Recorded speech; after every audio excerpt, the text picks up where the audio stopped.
நமஸ்காரம். இந்த வரக்கூடிய 3/3/2026 வெள்ளிக்கிழமை சந்திர கிரகணம் வருது.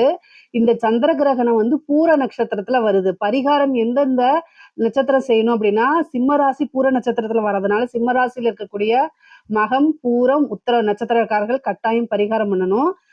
பூர நட்சத்திரத்துல நிகழ்றதுனால அதோடைய அணுஜென்ம திரிஜென்மம், அதாவது பூராடம் தனுசு ராசி, பரணி மேச ராசி, இந்த நட்சத்திரக்காரர்கள் வந்து கட்டாயம் பரிகாரம் பண்ணிக்கணும். பரிகாரம் பண்ண வேண்டிய நட்சத்திரங்கள் மகம், பூரம், உத்திரம், பூராடம், பரணி.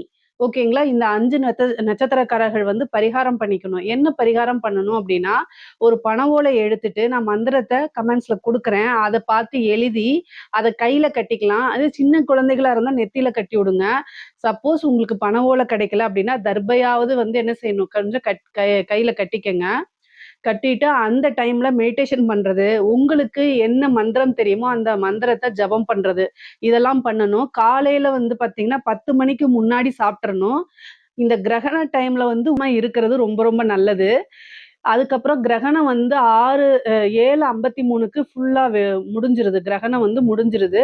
அதுக்கப்புறம் சாப்பிட்டுக்கலாம். இல்ல எனக்கு சுகர் பேஷண்டா இருக்கு, எனக்கு உடல்நிலை முடியல அப்படின்னா லைட் ஃபுட்டா எடுத்துக்கங்க. ஈஸியா செரிமானம் ஆகக்கூடிய உணவுகளை எடுத்துக்கிறது நல்லது.